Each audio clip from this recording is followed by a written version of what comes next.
आपने तो कहा था कि मुख्यमंत्री के पद से नहीं हटाएंगे तब तक पगड़ी नहीं उतारेंगे। मुख्यमंत्री तो नीतीश जी हैं, कहाँ वो हटे कि मैं मुख्यमंत्री नीतीश कुमार जी के गद्दी से जब तक नहीं हटाऊंगा तब तक पगड़ी नहीं खोलूंगा। इनका मनोकामना पूरा नहीं हुआ, इसमें घाव फुंसी हो गया तो इलाज कराने के लिए वो पगड़ी उठाने का काम किया। बिहार के मुख्यमंत्री नीतीश कुमार जी उस समय मुख्यमंत्री थे, तेजस्वी यादव उप मुख्यमंत्री थे, मिलकर के इसको 65 से 75 कराने का काम किया। हाई कोर्ट ने अगर इसको रद्द कर दिया है तो बिहार की सरकार को अतिशीघ्र सुप्रीम कोर्ट जाना चाहिए, लेकिन अभी तक ये सुप्रीम कोर्ट नहीं गए। अगर बिहार सरकार नहीं जाती है सुप्रीम कोर्ट तो राष्ट्रीय जनता दल सुप्रीम कोर्ट जाएगा, पुनः 75% जो आरक्षण है उसको देने का काम करेगा। चिराग पासवान जी और जीतन राम मांझी जी, इनको चाहिए गद्दी।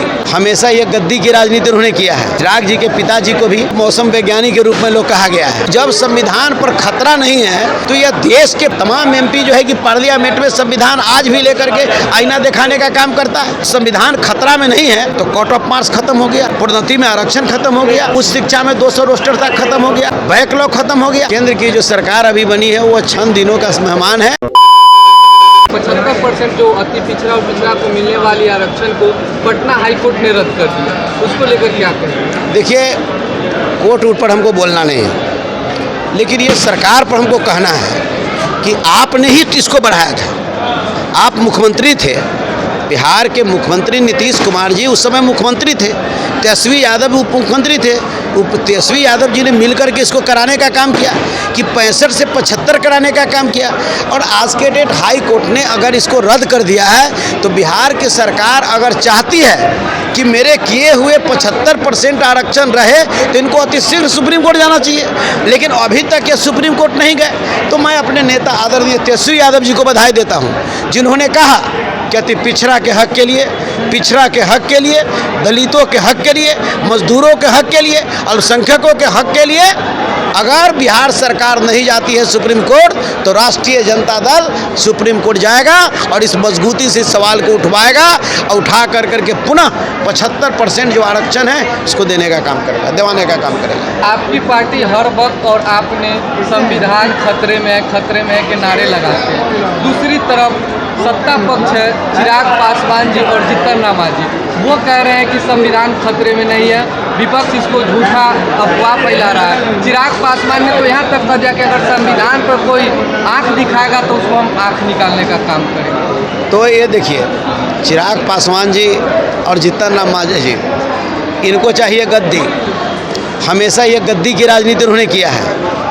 चिराग जी के पिताजी को भी महरूम रहे हैं, उनको मौसम वैज्ञानिक के रूप में लोग कहा गया है, और इस तरीका का बयान वह करवा करके और दे करके जो है वो उनको ये बात को पता नहीं है, जो स्थिति नहीं है उनसे सवाल करने की ज़रूरत है, या उनके लोगों से सवाल करने की ज़रूरत है कि जब संविधान पर खतरा नहीं है तो यह देश के पार्लियामेंट में संविधान लेकर, जब देश के राहुल गांधी जी ऐसे लोग तमाम एमपी जो है कि पार्लियामेंट में संविधान आज भी लेकर के आईना दिखाने का काम करता है, और संविधान खतरा में नहीं है तो कट ऑफ मार्क्स खत्म हो गया, प्रोन्नति में आरक्षण खत्म हो गया, जो है कि उच्च शिक्षा में 200 रोस्टर तक खत्म हो गया, बैकलॉग खत्म हो गया, और क्या चाहिए, उससे भी पेट नहीं भरा। तो ये जो है कि एनडीए के सरकार ने और भारतीय जनता पार्टी की सरकार ने निजीकरण, अभी निजीकरण इतना रफ्तार से चल चुका है। ये निजीकरण का क्या मतलब?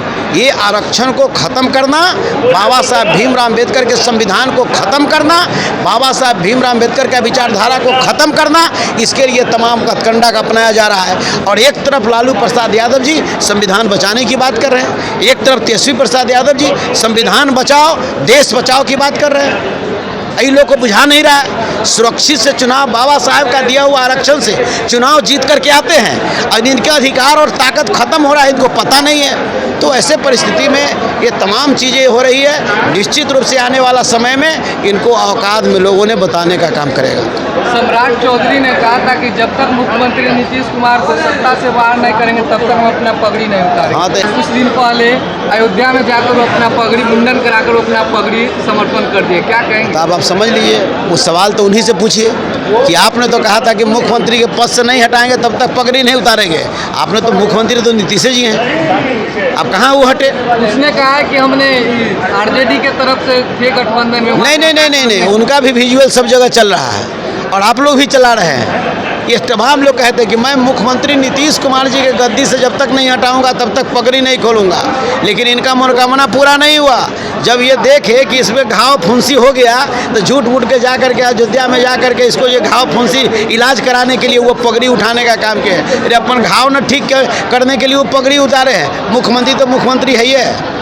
क्या लग रहा है जेडीयू और बीजेपी में सब कुछ ठीक चल रहा है या नहीं? कुछ नहीं ठीक चल रहा है। एक तरफ सम्राट चौधरी कहते हैं कि हम नीतीश कुमार की अगुवाई में ही अगला चुनाव लड़ेंगे, तो वहीं अश्विनी कुमार चौबे कह रहे हैं कि भाजपा को अपना उम्मीदवार देना चाहिए मुख्यमंत्री का। हमारा कहने का मतलब कि आप देख रहे हैं, अगर सब कुछ ठीक चलता तो मान लेते हैं कि अश्विनी चौबे का बयान और सम्राट चौधरी का बयान अलग अलग बयान होता क्या। तो ऐसे परिस्थिति में मान के चलिए कि ये कुछ चल नहीं रहा है और केंद्र की जो सरकार अभी बनी है वो चंद दिनों का मेहमान है और वो कहने का मतलब चलने वाली नहीं।